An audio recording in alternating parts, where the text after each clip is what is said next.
My first love is an artist called Sunny Ade, King Sunny Ade. It's been a gift and a curse. Growing up with my father, he had other households, other families. It's helped me to adapt. Interesting to have all of that experience at such a young age. You lived there for 8 years. Between what ages? 12 to 18. After London for 8 years, that's when I moved out to California. Failed relationships and, doing some introspective work, seeing where I was at fault, where it can be better. What are some of the early lessons that helped you gain that skill and adaptation? He was a polygamist. You know what I'm saying? Mm-hmm. And some of those women, they didn't want me around. I might be here for whatever period of time, there for whatever period of time, and elsewhere for whatever period of time. So to be creative, you be asking yourself, is this good enough though? And I've always questioned that. To whom much is given, much is expected. Sounds like you've been blessed with that same. Watch the hero work!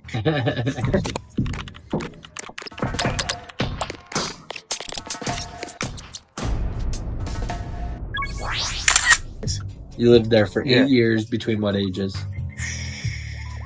13 or 12 to 18. That's cool. That's interesting. You had this hop from Nigeria to America, just a couple of years, a few years 3 there. Years, yeah. And then you hopped over back to on to London. Mm-hmm. Lived there for 8 years. And then what happened after London for 8 years?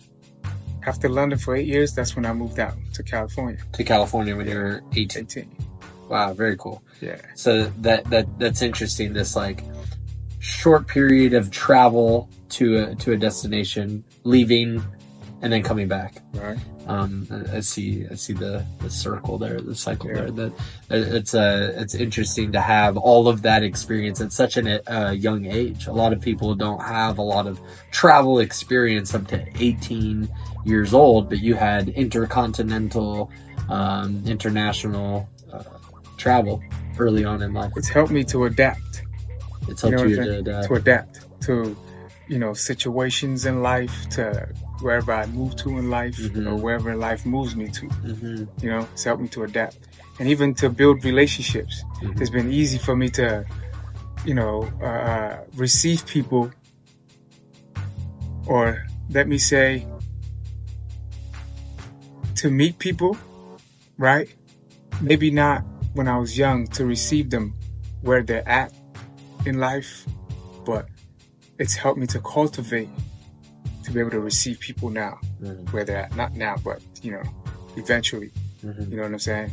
Having, failed relationships and, doing some introspective work, seeing where I was at fault, where shit can be better. Yeah. You know what I'm saying? Yeah. What are some of the early lessons that helped you gain that skill and adaptation?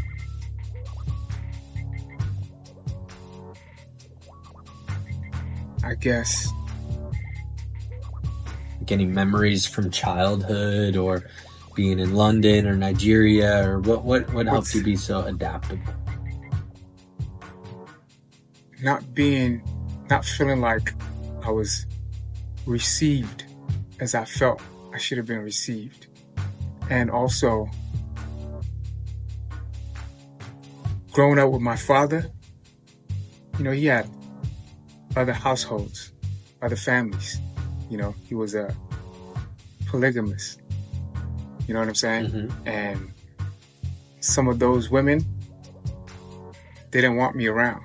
Mm. So when he went to visit his, other families, mm-hmm. I'll be elsewhere. Mm-hmm. Hence going back to, what I said, my mom's uncle was the one that, was the one taking me back and forth to the embassy and the airport and all that stuff. You know what I'm saying? Because, of that, and being in different households, mm-hmm.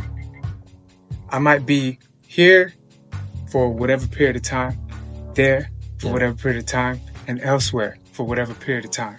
Right. Throughout my 7 years in Nigeria, and I always felt like I didn't fit in.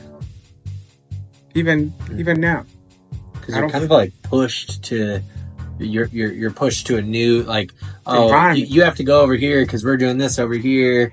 You come over here because we're gonna go over there now, and you're just like pushed around, moved around. Yep. Mm-hmm.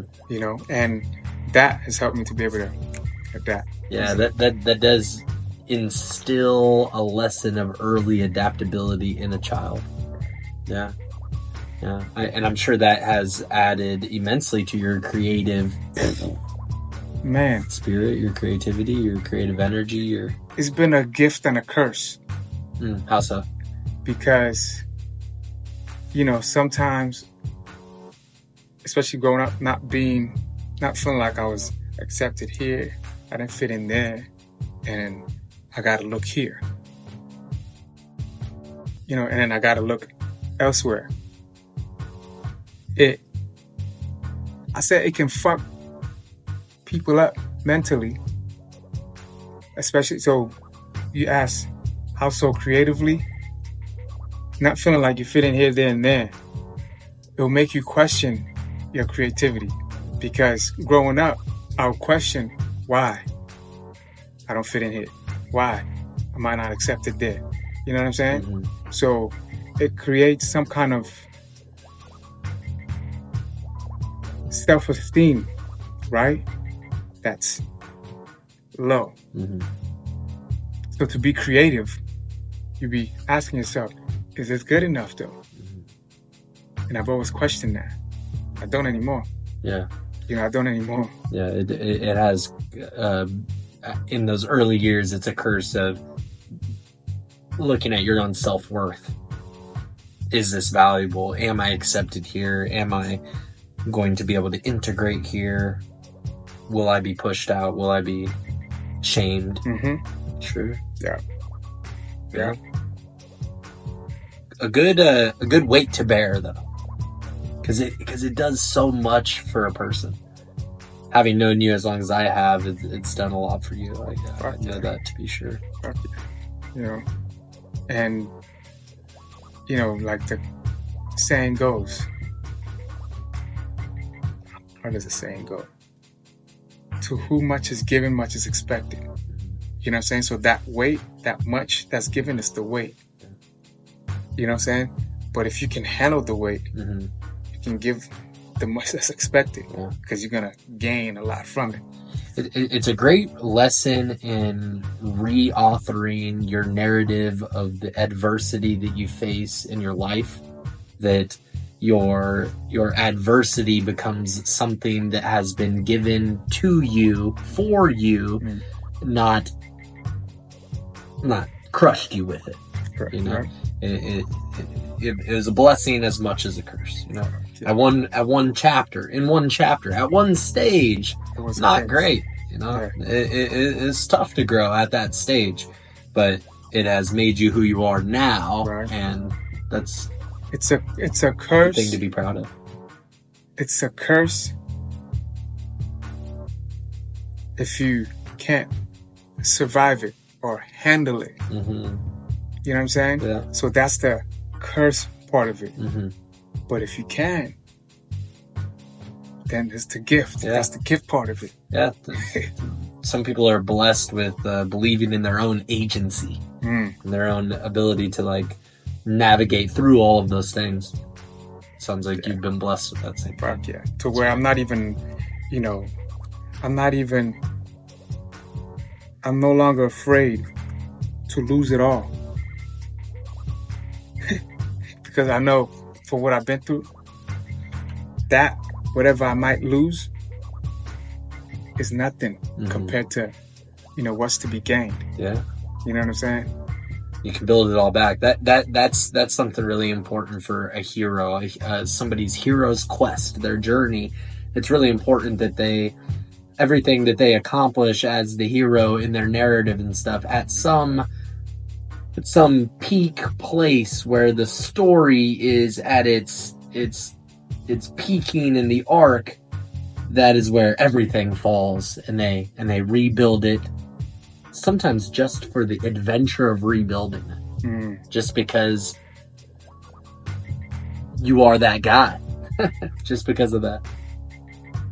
Coming back from Vegas. Mm-hmm.